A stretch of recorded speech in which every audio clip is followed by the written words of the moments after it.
And welcome back again. Yours truly, Anthony Parker Alexander of Keeping It Real. We thank you. Just making sure people get time to get on the show. And if you get this in the replay, hey, hit like, subscribe, and share. And if you watch our show, then you know we try to give both sides of the story, try to give the left side, try to give the right side. And at the end, we hopefully give you enough information where you decide. But no matter what, at the end of the day, we try to give you the truth. And if you're upset with that, then we're doing our job. You have any comments or questions, you can email yours truly. It's parkerman201120 or 2011 at gmail.com. Again, it's parkerman2011 at gmail.com. You can also contact me through text 216-702-3718, 216-702-3718. We thank you for watching our shows and supporting us. And speaking of support, you can also support us through Patreon. So what you do is, when you're on our page, you're watching us, get on to the About, see what we're about, and there's a link, and it's Patreon. So you hit that link, get to that site, and that's where you would help support us to continue to do what we do. You see, we have a lot of papers out here. By the end of the show, it won't be that much, but this is the effort that we do, that we put into our shows. We try to be very journalistic and fair. And if there's something that we missed, then you can let us know. But you go to Patreon. We have 3 tiers. And on those tiers, it's different, I guess, payments that you could say, hey, you know what? We really like what Keeping It Honest does. We want to contribute $5 a month, $10 a month, a couple dollars a month to keep it going. And the more that you help us out, the more that we can continue to try to get these stories out. Some of our stories have been out, even though we're small scale, we're trying to grow. So when you go to Patreon, you can become a part of our family as we grow. Some of the stories we've done, we did a show about the 27 missing kids in Cleveland, Ohio, which was interesting. We have a poverty show coming up. We've got a show dealing with one of the, I guess, hottest interviews out there, David Garrow. And he wrote a book about Barack Obama. And the name of that book is Rising Star, The Making of Barack Obama. And he also won a Pulitzer Prize a couple of years ago, or back in the early 90s, Bearing the Cross, Dr. King. This guy, David, great interview, great person to talk to. I've seen him recently on all the local media because he was talking about Obama and he was talking about, man, Dr. King. And there's a story that he wrote. It's a troubling legacy of Dr. King. Now, this story right here wasn't really printed in the United States.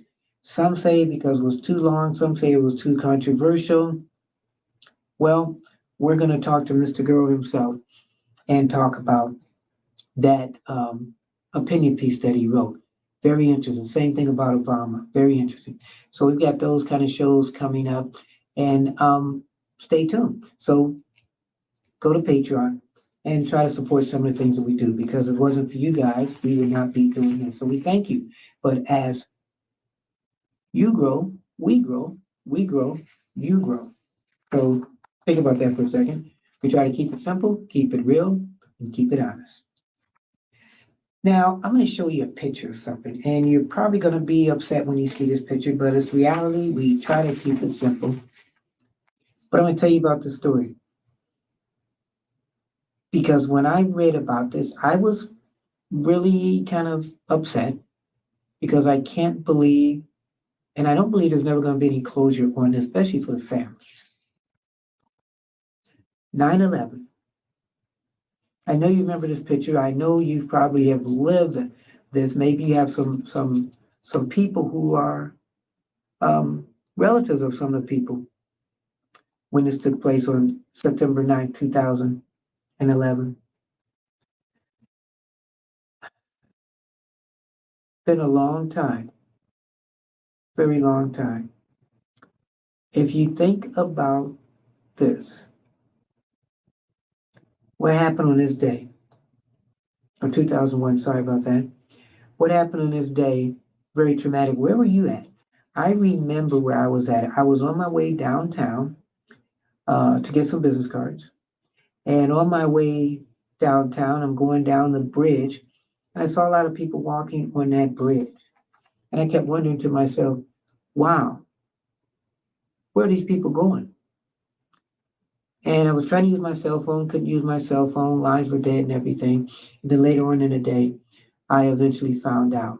So it was interesting because right before I went to work, it was about 7, I was watching the Today Show. And when all this stuff started happening in New York, I said, you know what, let me videotape this. Because I like videotaping things back when, there were videotapes, VCRs and everything. And so I decided to record it. And to this day, I still have that Today Show when 9/11 happened. And also one of my shows years ago, I was able to interview a sergeant who was in New York, and he was just there. He was off that day. But after 9/11 happened, he put on his army fatigue and went down there and started saving some people. And I also remember when the buildings, when they got on fire and started collapsing. And the thing on my mind was then, wow, people were jumping off the building because they didn't want to burn out. And you talk about what choice is better. Man, it made you think it was really that bad. And then years later, we also find out about the fire people, the firemen and everything that were unfortunately killed and then people killed. And they eventually had, if I'm correct, cancer, some of these people who were down there because of the dust. So this is something that we will never forget. But will there ever be closure for this, for the families? Well, recently, this guy right here, his name is Khalid Sahag Mohammed. So the Pentagon and the FBI notified some of the families of the victims of the 9/11 attacks that this suspected terrorist mastermind and 4 other defendants, they could be spared the death penalty under plea agreements being considered by the Biden administration. So whether you're for the death penalty or not, this is what's happening. Now, this notice came in the form of a letter that was sent to 9/11 families as the government explores how to resolve the more than decade-long prosecution of the alleged terrorists. Wow. The Office of the Chief Prosecutor has been negotiating and is considering entering into pretrial agreements, the letter informs the families, adding that while no plea agreement has been finalized and may never be finalized, listen to that, it is possible that a pretrial agreement in this case would remove the possibility of the death penalty. So should this guy and 4 others get the death penalty? So the Associated Press reports that in the letter dated August 1st, military prosecutors pledged to consider the views of the 9/11 families before accepting any plea deals. And the note asked recipients to respond to the FBI's Victim Service Division with any comments or questions about the potential agreements. So they're letting the family respond, but are they really going to let them make a difference? Because it may not make a difference to them, meaning the FBI and the government officials, but it does make a difference to the people, families who were involved with this. So the case involving Mohammed and the 4 others, they're being held in Guantanamo Bay, Cuba, has been mixed in legal dispute and delays, particularly concerning the advanced interrogation techniques. So we don't know what kind of techniques they're using.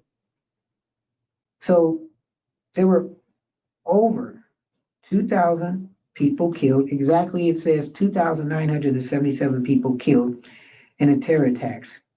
And they're really upset now. They expressed some outrage. Jim Riches says, how can you have faith in it? He's a retired deputy fire chief in New York City. He lost his son, Jimmy, also a firefighter, on September 11, 2011. No matter how many letters they send, until I see it, I won't believe it. Those guys are still alive. Our children are dead nearly 22 years after the attack. Peter Braley, his father, was also killed in the attack, received the letter and said the case needs to go through the legal process. It's about holding people responsible, and they're taking that away with this plea. No trial date, though, has been set for the 5 suspected 9/11 conspirators. So now the Trump administration, what I thought was interesting, they had previously ruled out any plea bargains with these suspected terrorists. Wow. They've been held at the Guantanamo Bay detention camp since 2006. So whatever you think of Trump, whether you like him or not, he is pretty much saying there's no plea deal. These guys should be put to death. So when you look at this, and it brings back those sad memories, and sometimes there's never any closure. Will there ever be closure with these 5 suspected people that did this? Only time will tell. So if you're enraged, it's okay to be enraged. The thing is, are you for the death penalty for these guys? Or do you think they should just be in jail for life? So my question is, when somebody commits a crime and they kill somebody, what is the government's retaliation? To put you in jail or the death penalty. And those are some of the things, of course, that the presidential candidates will be talking about. But something to think about, no matter what, be enraged about that. There has been no closure after 20-something years. We'll be right back after this.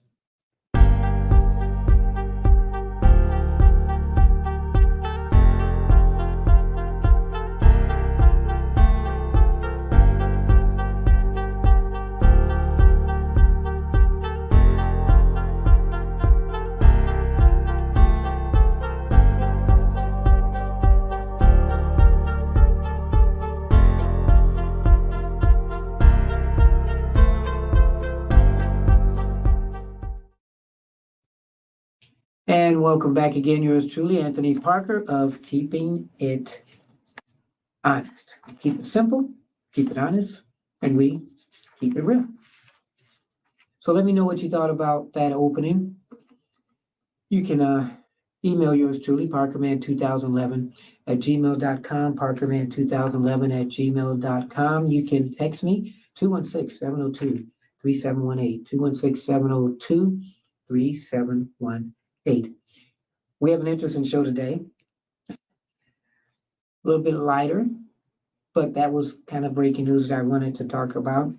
I'm excited about this particular time because we are finally having debates with some of these presidential candidates. We're going to talk about that. We're going to talk about a little bit about the Trump charges. Fannie Willis, man, the blindside situation. Were they blindsided by this? Alec Baldwin, love the guy as an actor, but the storyline that he's doing now or that they're going through is kind of like a movie he would probably be in. Man. Flo, say it ain't so, Flo. Progressive. Are they really progressive if they're getting sued? Racial discrimination? And if you needed to call the police in this city, there's no police. There's no police. And we got a couple more stories coming up after that. So, my motivational statement of the day, which I love this. If you want to achieve greatness, then stop asking for permission and just do it. That's from Anonymous. If you want to achieve greatness, then stop asking for permission. From Anonymous. And now my hardest question for you. My hardest question for you. Here we go. Think about this. What do you struggle with the most when seeking happiness? What is it in your life that you do? You want happiness, but you struggle with it. Are you struggling with it because you don't want to be happy? Or are you struggling with it because you know you have to go through some bad times to be happy? Sometimes it's a struggle to be happy, but at the end of the day, it's worth it. It's like, and you have to go home and you're going down your street. I always like using pictures or hands. And you're going down the street every day and everything's smooth. Man. But then as you're going down your street, bam, you see there's construction going. And you're like, wow, man, I have to get home, but I got to go through this construction. Man. So you kind of figure out about weaving, waving, everything, and you get through the construction and then you get home. But it took a boundary for you to get home, but you made it through. So, like happiness, sometimes you have to go through construction to be happy. But at the end of the day, it's worth it. Something to think about. So, I don't know about you, but we all have been watching, man, the Trump indictments. And it is kind of interesting. I am fascinated, that's the dorky part of me, about the indictments. And so when I see them and I hear them, I like getting copies, whether they're 70 something pages, whether they're 93 pages. There's a short version of it. Because I like reading, because I like to know if the mainstream media is giving all of the stories right. A lot of times I am surprised, whether and I'm surprised that they're not getting it right. You have certain stations where they're for Trump, certain stations that are for Biden. You look at one station and it's like, man, Trump can't get out of this because they're saying he's going to eventually turn himself in and that's the end of Trump. Then he turned to another station. Well, no, Trump's got the freedom to say and do whatever he wants. He's going to escape through this. And it's sometimes hard to find out, well, who is telling the truth. And as we look at this so far, the criminal charges, Manhattan DA, 34 counts, failed business records and hush money scheme. Special counsel, 40 counts, mishandling of classified documents and obstruction. Wow. Special counsel, 4 counts, interference in 2000 election and exploiting January 6th riot. And the Fulton County DA, 19 counts. So all these counts go to at least, man, almost 100 counts. So you're wondering, how can a guy who was 77 years old, typical guy, 77 years old, he's going through almost 100 counts of indictment. And you watch him, whether you like him or not, you watch him on his rallies. I've seen a couple of them, and the guy is so energized. You just wish you had that much energy. Where you go to the other person, President Biden, and you wish he had Trump's energy. Again, whether you're for or against, you look at these two people. Would you rather have somebody who is fighting for you or somebody who's not fighting for you? There's a lot of people running in this election. I've got somebody coming up on one of my shows if you haven't seen it already, so stay tuned for that. But this lady, defense attorney, Fannie Lewis, sorry about that, Willis. I knew a person named Fannie Lewis. This lady does not play. She's like, if you don't turn yourself in, you and the other people, and we're coming for you, and we're going to get you. She does not play. She scares me. And my thing is, we're going to be talking about who she is. She's a tough woman. There was an interesting story about her, and is she going to do something different that these other prosecutors haven't? Wow. As you look at this, and Trump is running for president, but he's also going through all of this legal stuff. Let's look at the Trump calendar, because he's got to be running for president while he's also going to court. So how's he going to be able to do this? And is he going to be able to do this? So the Trump calendar right here. August 23rd, the first GOP presidential debate. January 2nd, 2024, proposed date for 2020 case trial. Wow. January 15th, the Iowa caucuses. That's the big one. Okay, that's when everybody's supposedly out there campaigning. March 4th, proposed date for Georgia trial. March 25th, New York criminal hush money trial. So he's going from March 4th to March 25th, 2 trials. May 20th, classified documentation trial. July 15th through the 18th, GOP National Convention. And November 5th, Election Day. Wow.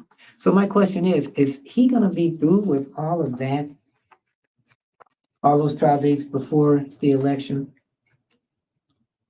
I don't think so. So they're trying to make these cases as quick as possible. And are they going to be able to finish all this? Because if he appeals, of course, it's going to go past the election day. So let's say he wins and he's still going through these cases. Could Donald Trump be president if convicted? So they say yes. University of California, Los Angeles law professor Richard Hasen, he's one of the country's leading experts on election law. He says Trump still has a path to the presidency should he win re-election. Wow. The Constitution has very few requirements to serve as president, such, and here's the requirements, as being at least 35 years of age. It does not bar anyone indicted or convicted of even serving jail time from running as president and even winning the presidency. Man, so he technically could be president in jail, but how does that work? So legal experts have pointed to the 14th Amendment as a way to keep Trump from holding office if he is convicted, which includes a disqualification clause that bars anyone from holding public office if they have engaged in insurrection or rebellion or given aid or comfort to the enemies thereof. And we talked about the 14th Amendment. So some people are saying, well, he can't serve prison time. And some people are saying, well, you know what? He can be in prison and be president. If the Constitution has been around that long, and you see it right here, it hasn't really changed, why are there so many different interpretations of this? So there's a big debate over whether that element of the 14th Amendment is self-executing and then open to judicial enforcement, or whether Congress would need to pass legislation to enforce that provision. And that's the debate they're going through now. But to the extent that there might be a conviction in Georgia or in Washington, D.C. for these elections, the crimes, I think that's another big open question about how these charges might relate to Trump's ability and his eligibility to hold the office of the presidency. So nobody knows, pretty much. The timelines for the federal cases remain unclear. So if he's totally indicted and goes to jail but becomes president, could he pardon himself if convicted in a federal crime? Again, there's a little bit of confusion. Self-pardoning, because let's say he's president, again, President Trump, I want to pardon myself. Oh, no, you can't do that. So he's probably trying to find this out, and so are his lawyers, because the chances are right now, from the numbers, he's 40% higher than anybody else. He could become your next president of the United States. So his first 100 days in the office, the first day probably would be to pardon himself, if he could. So that remains an open question in the, well, I guess the Constitution, because nobody knows. So Trump in 2018, he claimed in a social media post that he could pardon himself as president at the time talking about the Mueller investigation, if you remember. So if Trump were to be convicted before the 2024 election and win the contest, he could try to grant himself a pardon. He could, they say. Whether he can do it is untested. The Supreme Court may have to weigh in. And it makes you think if he supported some of these Supreme Court justices and some of the Republican, they could help him. That's something to think about. So as president, he could potentially direct, listen to this, his attorney general to shut down the federal prosecutions. But that presidential power doesn't extend to the state level.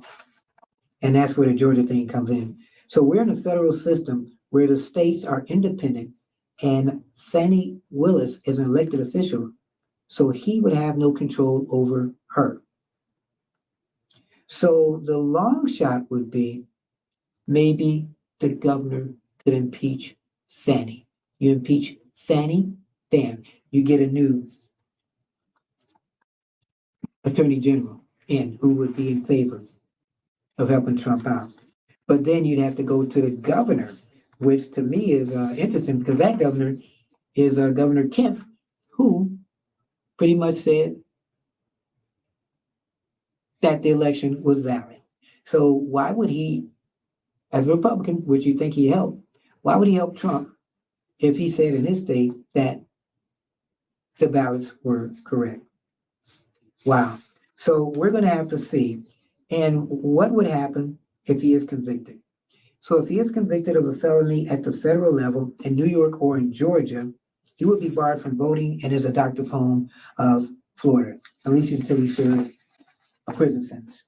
And I know Fannie has said that 5 years minimum,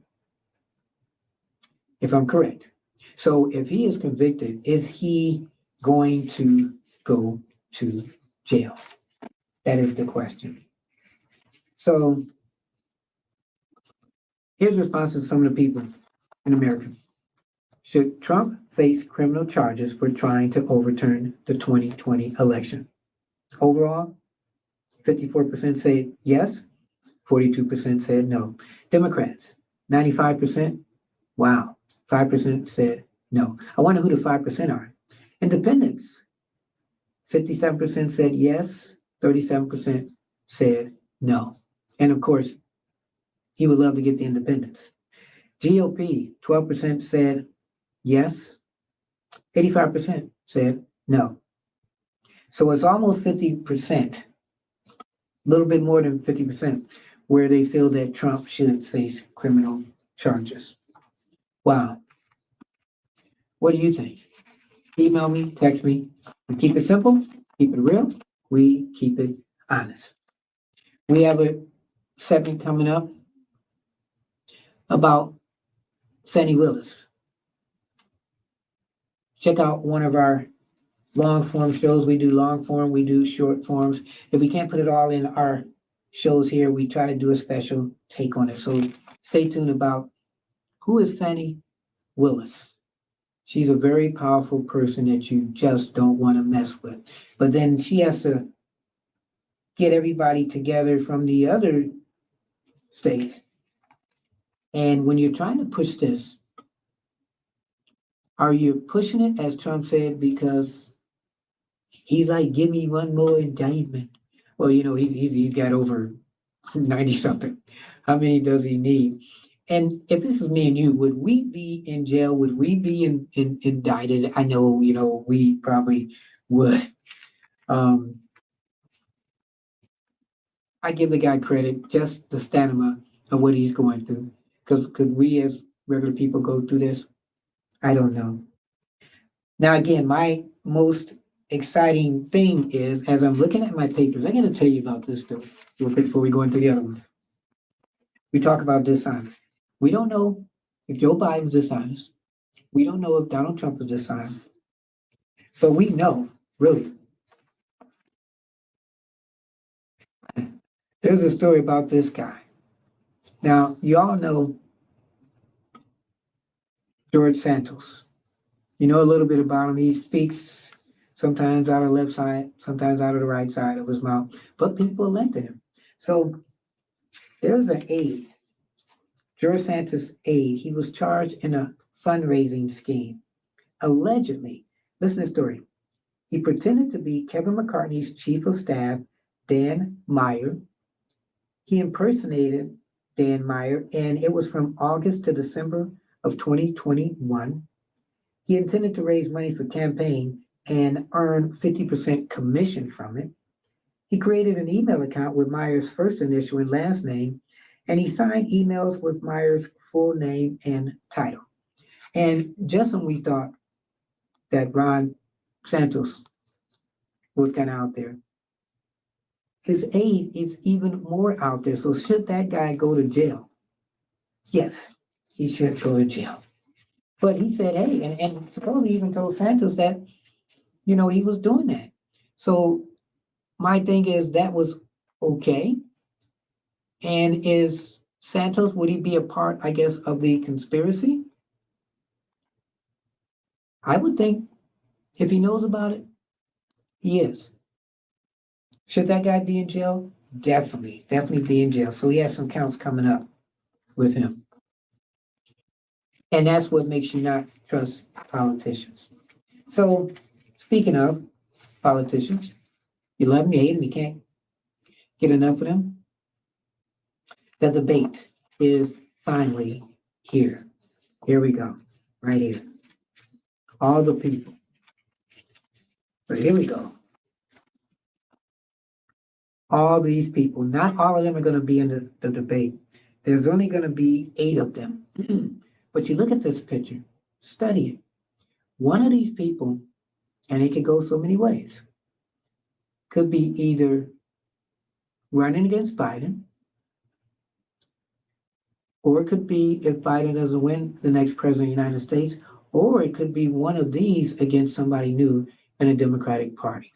Some people say Governor Newsom, because you look at some of these stories, there's a politician out there now, and he's a Democrat. I can't really remember his name right offhand, but he keeps saying, well, we need new blood. Nothing against Biden, but we need new blood to come into the Democratic field. He was on recently talking about how much money he's raised and his experience. And some people are like, well, why don't you run then? And he has said, I don't want to run. I just want to get other people to put their hat in there. And when they've asked him point blank, will you run? Well, I would have to see. So are they setting up a system where they're eventually going to push out Biden and maybe Kamala? Some people are saying they may push out Biden, put in Newsom, and have Kamala go for Attorney General. That's interesting. Things may be uncomfortable now, but sometimes you have to go through the uncomfortableness to see what your future's going to hold. So Democrat Party, I got a feeling there's going to be some major changes coming up before this election. Republican Party, who knows? But you look at one of these people. If Donald Trump goes to jail, or, how does Donald Trump, who's at least 40% ahead, not win? Because everybody else is 40% behind. You have Tim Scott, who is like, I think, in 3rd place, Chris Christie, who's out there. And as I'm looking at my list, Vivek Ramaswamy. You have Larry Elder at the bottom, and he has no chance. He's from Cleveland, broadcaster. He ran for governor last year, I think. And then you've got, everybody at the bottom. Okay. Will Kane, one with the glasses at the bottom. He's on a lot of shows. He's one of the most defiant as far as talking about Trump. But it's easy when you don't really have a good place as far as being a front runner where you can say certain things. Be Ron DeSantis. Okay. Say something if you're him. Tim Scott, I saw after the indictments where he said it pretty much was wrong.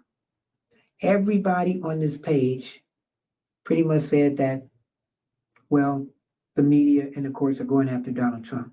Will Hurd said he pretty much gets what he deserves. Chris Christie gets pretty much what he deserves. Even Ramaswamy said if he gets indicted and goes to jail, I will pardon him. Okay. Nikki Haley is flip-flop. She said, well, you know what? It's unfair. So speaking of this, let's go back to the polls.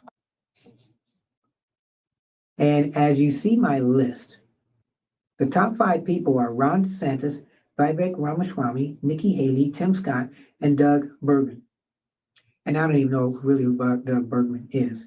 And as you look at the check marks, it's polls, donors, and pledge. And so you have to have a certain amount of donors, you have to have a certain amount of pledges.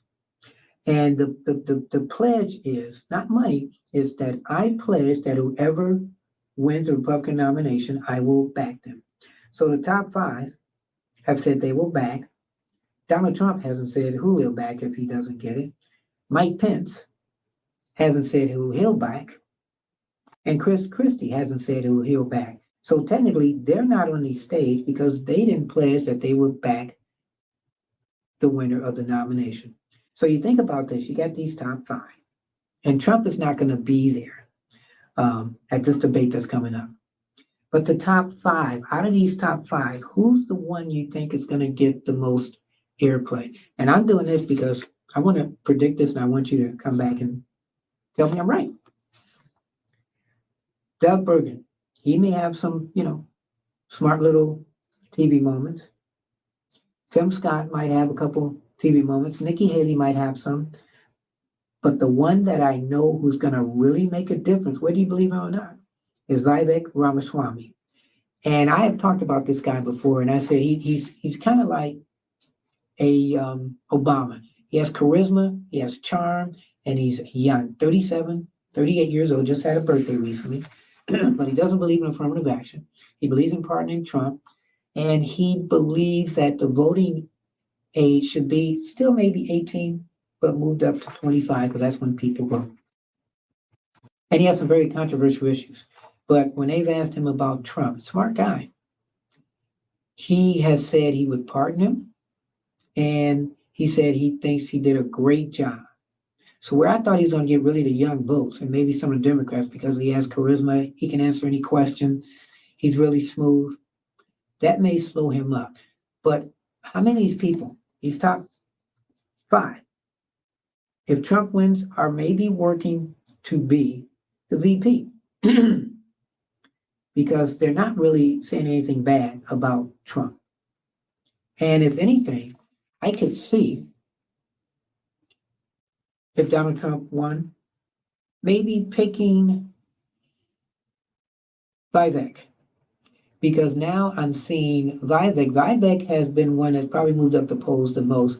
And in Donald Trump's appearances across the country, he has mentioned him. Vivek, I like the guy.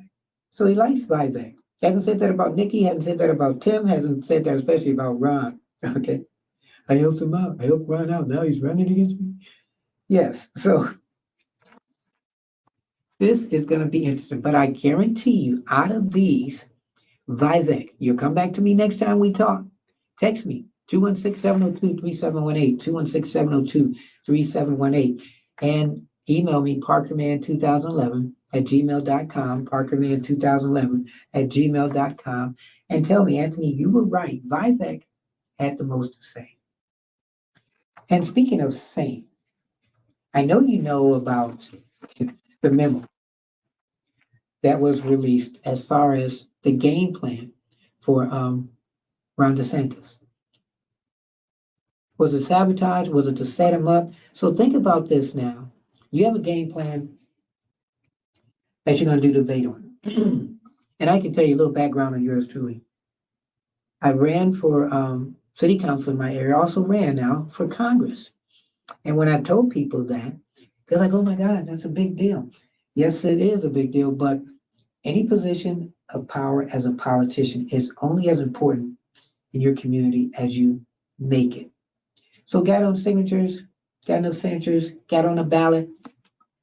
It was 4 of us on that ballot. And I ran. And 4 out of the 4, I got 4th place.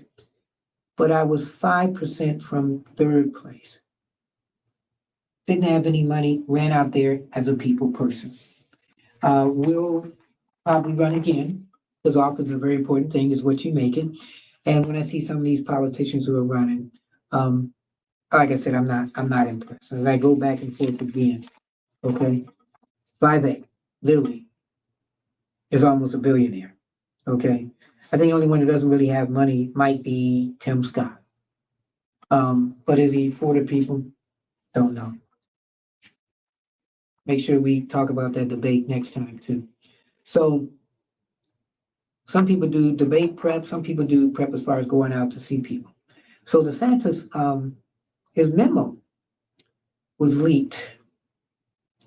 And it had his talking points as far as what to do on his debate. So I'm going to read you his talking points. So when you see this debate, see if he does exactly what is said on his talking points, or he goes different from it, because now everybody knows about his talking points. So here it goes. And I'm gonna tell you DeSantis, his nickname or his initials are GRD. So when I say GRD, I'm talking about DeSantis. And it starts like this. In case you haven't read it, I'm gonna tell you how it is. It says memorandum to interested parties from NBD regarding orchestra and the date, 8/15/23. So it says overarching goals. There are four basic must-dos. One, attack Joe Biden and the media 3 to 5 times. Two, state positive vision 2 to 3 times. Three, hammer Vivek Ramaswamy in a response. Four, defend Donald Trump in response to a Chris Christie attack. So let's say I'm DeSantis. Attack Joe Biden. Joe Biden doesn't know what he is doing. He messed up with student aid. He messed up with taking care of the families of the recent disaster. He's messed up for you, and he's taking bribes. And I hope the mainstream media sees this. State positive vision 2 to 3 times. Well, you can see in Florida, we're trying to do the right things. We're trying to do things that matter to not just you, but the country. We're trying to get people jobs. We're trying to get gas prices down. And if I'm elected president, we're going to keep trying. Number three, hammer Vivek with Ramaswamy's response. Vivek, that's wrong for you to think that people underneath the ages of 25 don't matter to vote. If you're eligible, no matter what age, you should vote. Chris, you're saying that Trump should be in prison? Well, I think this is just the mainstream media and the Democratic Party going after him. All right, so that's my one phase. That's me. So now, when the Senate's name is invoked and he is given a chance to respond, there are two approaches. That's what it says in here. One, when there is a court attack on his central candidacy, calling him a liberal, hitting veteran record, hitting conservative record, he should take the time, correct the record, and highlight the positive or dismiss the attacks if it's a tier one candidate. So if you're not anybody that really is running for president makes a difference, then I don't even have to talk to you. So let's say Doug says, well, you know what? Florida is a bad state and we've run it wrong. You know, and then the Senate could say, I don't have time to talk to you. Next question. All right. So here we go. I don't know if he'll say that or not, but you know, be prepared. So the second approach, if it's not a core attack, but a name is invoked, the Senate should take the response and the opportunity to pivot and take up time. He should ignore the weak attack and not even address it, and instead pivot to a message and vision and name check Iowa, New Hampshire, and etc. voters directly and Americans and talking directly to you now. So something like this. Well, you know what? He was wrong to say that, and there is no proof. My vision has been what it's always been, to look out for America. I'm going to do that in Iowa. I'm going to do that in New Hampshire. I'm going to do that for all Americans. I'm talking directly to you now. All right. So maybe you can learn from me. Okay, orchestra pit. This I thought was very interesting. Robert L's orchestra pit theory. So let's face it, this is what it says. There are three things that the media are interested in. Pictures, mistakes, and attacks. That's the one sure way of getting coverage. You try to avoid as many mistakes as you can. You try to give them as many pictures as you can. And if you need coverage, you attack, and you will get coverage. It's my orchestra pit theory of politics. You have two guys on stage, and one guy says, I have a solution to the Middle East problem. And the other guy falls in the orchestra pit. Who do you think is going to be on the evening news?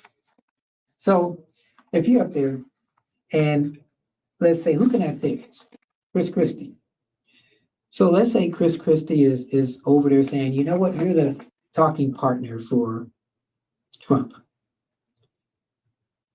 And it's like you're Trump's attorney, or you're kissing up Trump's behind. Why do you believe in Trump so much? So while he's putting that pressure on you, toss up your pen, and as you're tossing it, you're about to respond, hit a light. That light blows out, boom, knocks out the whole arena.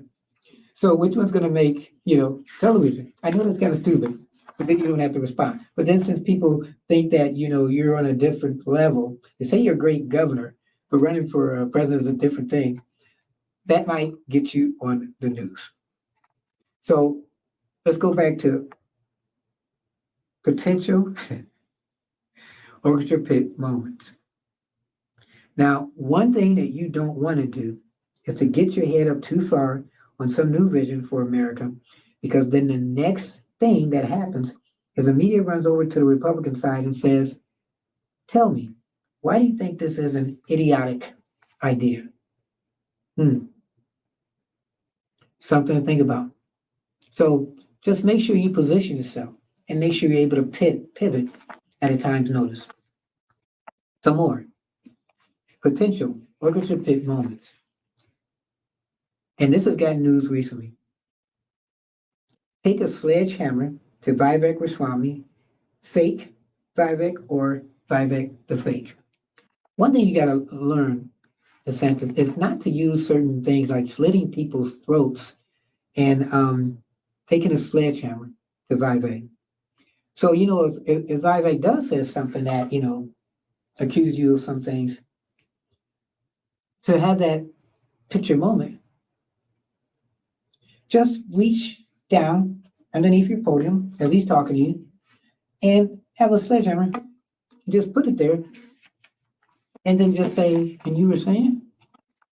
That will make news, I'm telling you. Okay? But do not call him the fake Vivek or Vivek the fake, especially after we see this.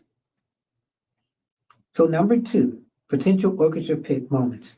Defend Trump when Chris Christie attacks him. Trump isn't there, so let's just leave him alone, should we? He's too weak to defend himself here. We're running against him.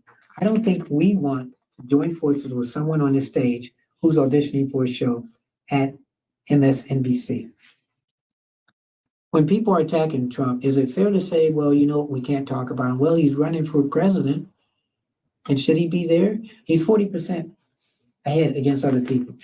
If he would go there, who would it hurt the most? Would it hurt him, or would it help somebody else? Number 3, invoke a personal anecdote story about family, kids, Casey, showing emotion. That's one of the things that DeSantis doesn't do. So DeSantis show a little emotion, such as, well, I remember recently when there was a politician in office and they wanted to do some things which they thought were good. And I sat back, thought about it, maybe talked to my wife and said, hey, this guy, this person wants to do something he thinks good. I'm trying to decide, do I agree with him? So I talked to my wife and she told me, that's not you. And so she helped me make up my answer. And what that guy wanted to do, or that person wanted to do, might have helped a lot of people. But because it's what I don't believe in, because I'm not going to support what I don't believe in, I ruled against it. And that's my emotion. Okay, all right. So that's him showing some emotion. So carrying the torch is number 4.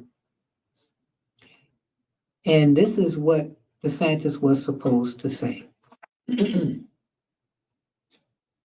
DeSantis. The country is a mess right now. I've been all over the country. I've been to Iowa, New Hampshire, South Carolina, crisscrossing this country, meeting with voters and Americans worried about the fate of our country. Many voters, like me, voted for Donald Trump, loved Donald Trump. He was a breath of fresh air and the first president to tell the elite where to shove it. But he was attacked all the time, provoked attacks all the time, and it was nonstop. The drama affected families.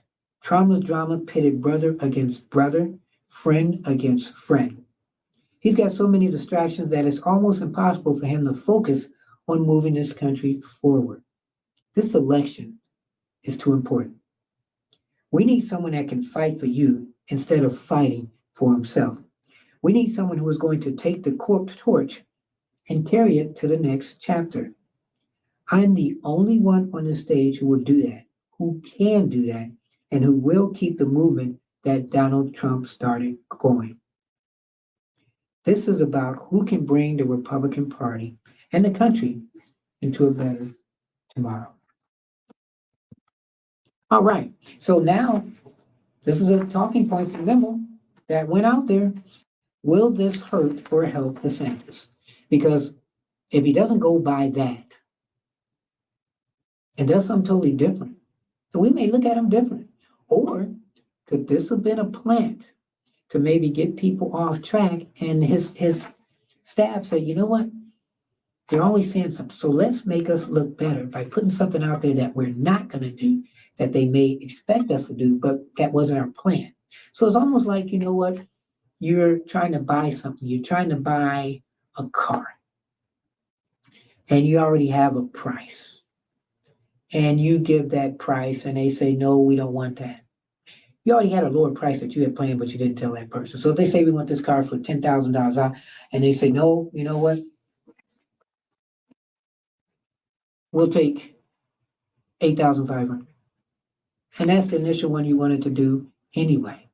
So you have a plan. So those papers, that memo that was inadvertently leaked out, was it leaked out for people to read the mainstream media? Was it for us? Was it leaked out because people didn't want, DeSantis to win? Something to think about. So this debate is going to be very important. Some people are saying too, put this in your head, that it's going to be interesting because the time of the debate, which I thought is good marketing, if I'm correct, Donald Trump is going to be interviewed by Tucker Carlson. And some people say to make it even bigger, because he's going to make himself bigger than that debate. You think about that. He'll be on Tucker Carlson, and he may also turn himself in. So while you think about that, if he turns himself in the middle of the debate, they could possibly go from the live debate to Donald Trump turning himself in because it's on his terms and he's controlling it. I have been watching a guy, and he is an amazing guy. Whether you like him or not, he is very amazing. What keeps this guy going? Is there potential in game to him going to jail? Is he getting scared? I give him credit because he's out there talking. He is out there talking. And he doesn't care. Like Ukraine. He said he could end it in a couple of weeks. Wow. Where other people have said, well, I can't do that. So this is going to be one of the greatest debates of all. But again, I am saying Vivek Ramaswamy, look out for that name. Because, even when they started out for a lot of debates, people were like under 10%, everything, and they moved up to win. When Donald Trump was running at one time, the first time, his numbers were low, but he moved them up. People saw that vision. I'm telling you, people will see this vision in Vivek. They have to investigate it more, as you should, and let me know what you think of him. Love Chris Christie, but he knows he has nothing to lose. Mike Pence, man, just stand up for something. I love your religious beliefs and everything, but if you can't have a vision where you stand on your own, as far as your own feet, then how are you going to stand for the country? Doug, I don't know you. You're probably a good guy. Nikki, maybe VP. You were in Trump's office. You were great. I can see you as a VP. Ron, they say you're a great guy. I don't know if you're going to move your polls up, your numbers, but this election coming up, this will tell. Tim Scott, you could possibly be a VP too. But you don't feel really, as far as African Americans, that you understand how they feel. Wow. Interesting coming up, this debate. I can't wait till it comes up. We are keeping it simple, keeping it honest. And of course, always keeping it real. Next story. So we know her. This is Flo. We love her. Don't we love her? She's always involved in stuff. All those commercials. So Progressive Insurance. I'm going to tell you this little story. And some people think this is anti-racist. Here's the story. So there's Flo right there. And there's this company called Freedom. So what had happened? Progressive Insurance is being sued for patently unlawful racism for awarding, now get this, exclusively Black-owned businesses $25,000 while allegedly banning white, Asian, Hispanic, and owners of other backgrounds from applying. So they're Black-owned businesses. They're getting $25,000, where other nationalities are banned from applying to get that. So why is that? So this lawsuit filed on behalf of Freedom Truck Dispatch. The owner is Nathan Roberts in Ohio Federal Court. He has said he claims that Progressive racially discriminated against non-Black small business owners like himself for offering a 5-figure award to 10 Black-owned small businesses to use toward the purchase of a commercial vehicle. Wow. So in May, Roberts received an email said there was a grant opportunity to get a $25,000 grant. But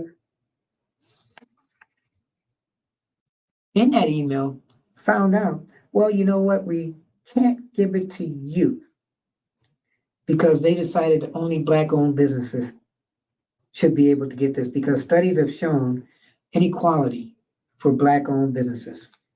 So Progressive, they had partnered with Hello Alice for the financial award.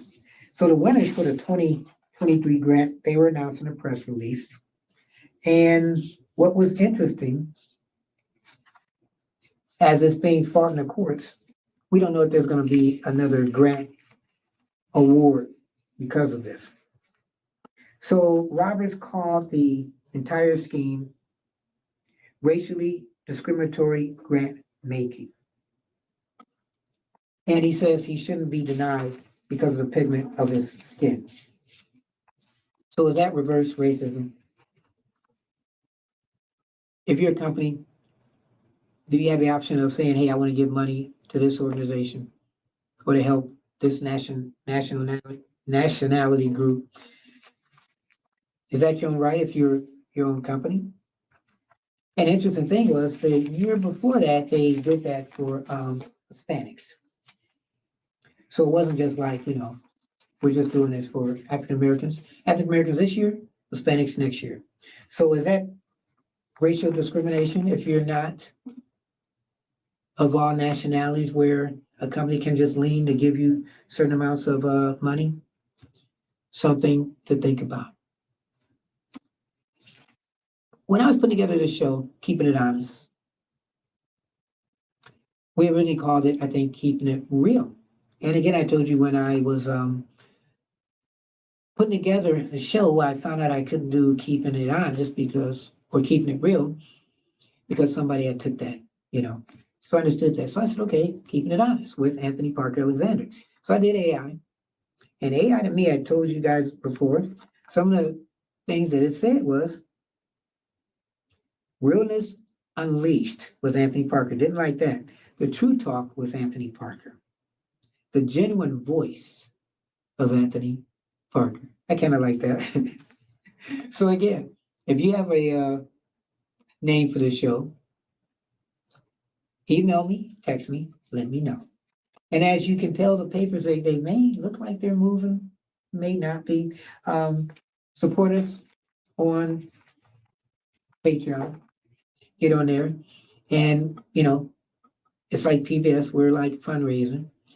Keep our show going. You can see put a lot of work into this. Wasn't for you guys, we of course would not be doing this. Speaking of doing this I thought was another interesting story. People talked about it, but I try to put things in a Parker twist. The Blind Side. How many people have seen that movie? Raise your hand. All right. How many people have enjoyed that movie? I've enjoyed it. The story of a young kid, family, taking him in. And if you remember the story, this person eventually became a football player. But in the movie, it was portrayed, the mom was portrayed by Sandra Bullock, right there. Portrayed by Sandra Bullock.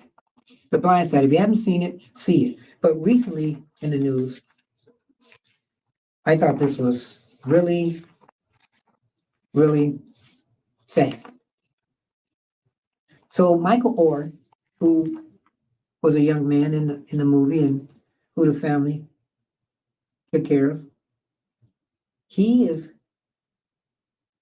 suing and going after, I guess, his parents that adopted him because we found out some new stuff about this.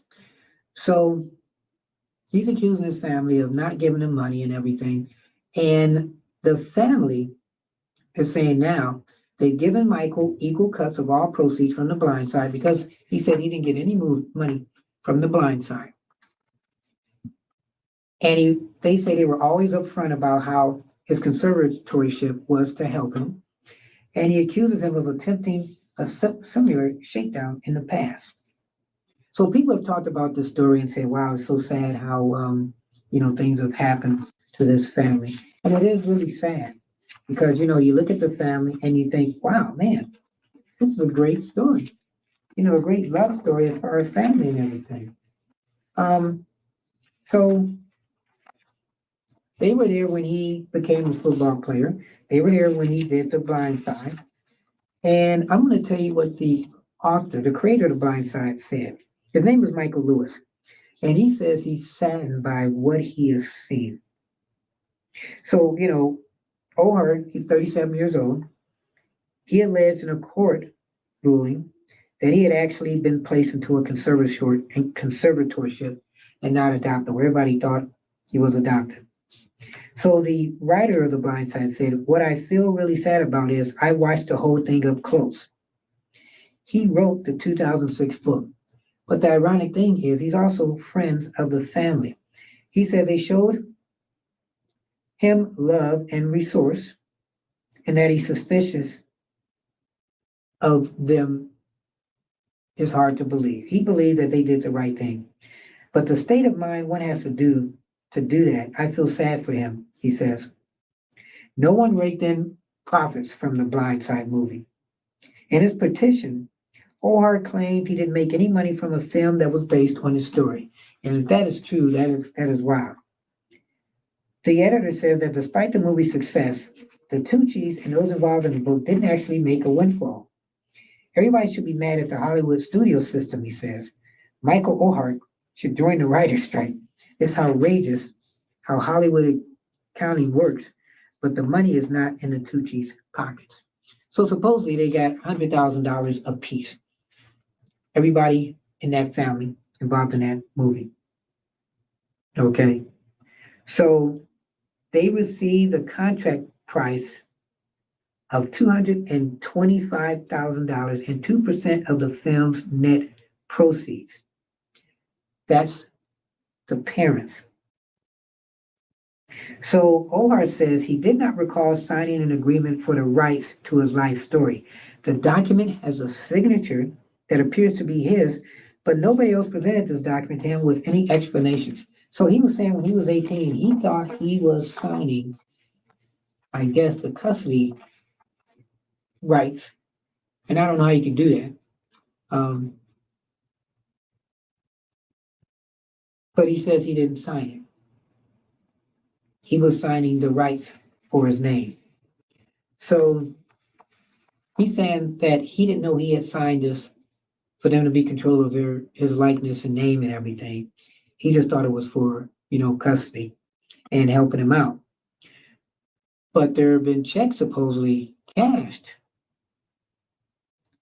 where it says that he kind of knew about it. And he is saying that they deposited his checks. So over the past decade, you would think, well, you know what, this might happen recently. They haven't talked in the past decade because he had discovered he wasn't adopted just recently. Wow. So now the Tucci's are saying, I know it's a lot to the story. They're saying he's trying to do a shakedown. So what? When you see The Blind Side, do you think of? You think of his loving family, like I said. Okay, he learned in February that he wasn't adopted. So what made him start saying this now? He's a football player, played for a couple of years, okay? And it says, since I was already over the age of 18 and considered an adult, they explained to me it means pretty much the exact same thing as adoptive parents, the conservatorship. So, but the laws were just written in a way that took my age into account. And he told the Washington Post that he believed the family chose conservatorship over adoption because it was faster. Listen to this. And they were concerned about the National Collegiate Athletics Association investigating his choice to attend the University of Mississippi. So they chose conservatorship so it wouldn't confuse the college. So did this make it easier for him to go to the college or harder? That's something that needs to be looked into. Okay, but it says it was chosen above adoption to satisfy the NCAA. So makes you think, okay, that they have him go conservatorship to make it easy to get into the NCAA. Wow. So this conservatorship was granted until he reached the age of 25 or until the court terminated his order. But the arrangement was never terminated. So throughout these years, on paper, legally, they've been able to kind of cash in. So when he went to the NFL, were they able to cash in too? That is the question. Wow. So now let's break down. How much did he earn in the NFL? So he claims they made millions of money off of him, from the movie. But NFL-wise, he signed a total of 4 contracts during his 8-year NFL career. 4 contracts. And you will be amazed, as I'm looking over here, how much they were worth. So he was a first-round draft pick, and he has made more than $34 million in the NFL.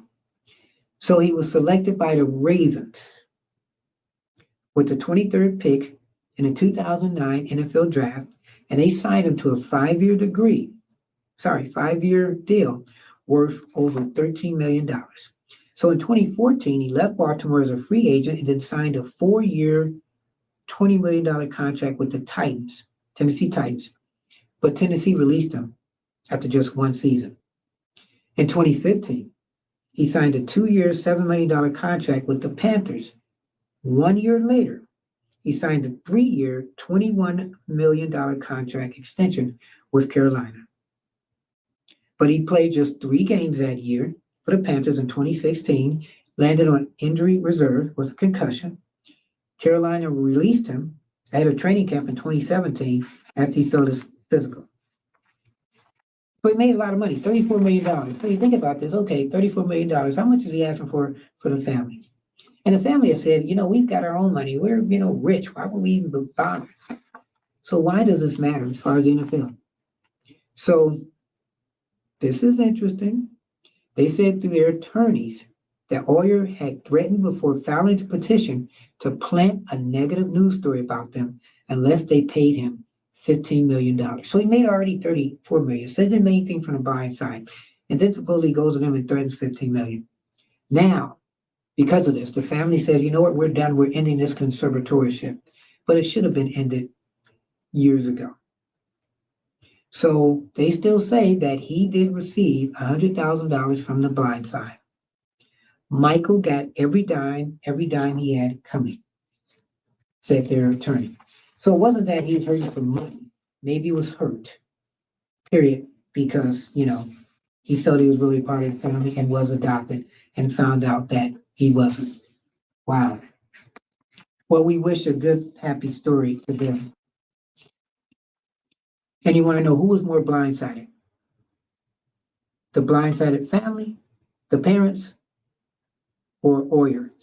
Wow. So when you look at that movie, and they haven't talked, like I said, in over 10 years. So now he will, don't know how that works out, be able to make his own choices. But again, something to look at for the NCAA. Did they do that again? Because, what, if he was adopted, maybe they wouldn't have been able to get into the NCAA? Don't know. Something to follow up on. Wow. Families. I tell you, we wish we could keep it simple, keep it honest, and keep it real. And with families, that's kind of what we do. Interesting Hollywood story. Speaking of Hollywood, you know this guy. Some people love this guy. I like this guy. Kevin Spacey. If you know him, you love him. You can't get enough of him. But I was surprised by this story. So recently, Kevin Spacey, he was acquitted of all 9 sexual offensive charges in London. And if you remember, he was on trial in London. And it was for, I guess, allegations of rape. A very interesting story. So the 2-time Oscar winner was acquitted of 9 charges, including sexual assault and causing a person to engage in sexual activity in court. And it also marked on that day his 64th birthday. He faced the possibility of life in prison if found guilty of the crimes. So after leaving court, which is what I like, because they show pictures of him literally being humble and crying, because he's not a humble, crying kind of guy. He addressed the crowd in the media stating, I imagine that many of you can understand that there's a lot for me to process after what has just happened today. I am humbled by the outcome. The charges, we are told, pertain to sex offense allegations that plaintiffs claim took place between 2004 and 2013, while the star of great movies, The Usual Suspects and Seven, he was the artistic director of London's historic Old Vic Theatre. So this happened in London. He pleaded not guilty to all 9 charges, saying his encounters with the men would have been consensual. He says he was promiscuous and a big flirt who had casual, indiscriminate sexual encounters. Wow. So things you know about people when they go to court. Spacey's lawyer, he defended the star, telling the jury it was not a crime for his client to enjoy casual gay sex because it's 2023 and not 1823. So 3 of the accusers claimed they were aggressively groped, while the 4th alleged that Spacey performed oral sex on them. So one of Spacey's accusers claimed the star aggressively grabbed his crotch while driving to the ball in either 2004 or 2005. And it's claimed that his attorney countered by telling the court Spacey arrived at the event by private jet. So Kevin Spacey, like I said, We know him as a guy who's very arrogant. But if you look at this picture, okay, in court, was this acting or him having tears? He pretty much sobbed as a not guilty verdict had been handed down. Wow. So where he thought he was going to jail, he didn't. And he got in about, but boy, what did he lose? He lost the shows that he was on. He lost potential movies. He mouthed thank you to the jury before wiping away tears with a tissue. And again, when he was outside talking to the media, he told them he was enormously grateful to them for having taken the time to examine all of the evidence and all of the facts carefully before they reached their consideration. Wow. But you look at this in the long run, man, Kevin Spacey, a great actor. And if he was guilty of crimes, he should be, arrested. If he's innocent, then he's in the spot he should be in. So let's pray for everybody involved. You're watching. Wow. Keeping it honest with yours truly, Anthony Parker. You have any questions or comments?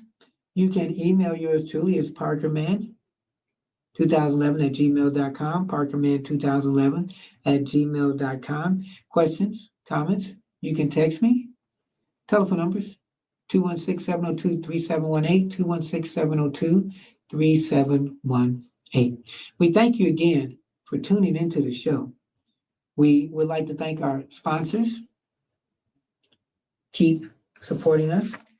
We would like to thank you for watching us. Hit the like button, subscribe, share.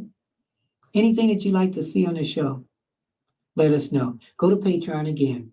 Type it in. Go in my About page on this page. And you get to that page, we have 3 tiers. You wanna support us? Think of us as PBS. Think of us, I don't want to say as a politician, because when politicians are running, they're fundraising. So don't think of me as a politician doing this show. Just think of me as a digital creator that continues to improve the show. And we improve it because of you. Upcoming shows. We're doing something about Fannie Willis. We're doing something about Dr. King. We have a civil rights biographer on. David Grohl. Great guy. As far as knowing the information of history. Wow. We have Marion County Record. We're going to talk about this newspaper in the First Amendment and how maybe if the FBI got involved, they attributed to the stress of the owner of this newspaper, small newspaper, passing away because of stress. It's an interesting story. We'll tell you about that. We have a lot of good stuff coming up too.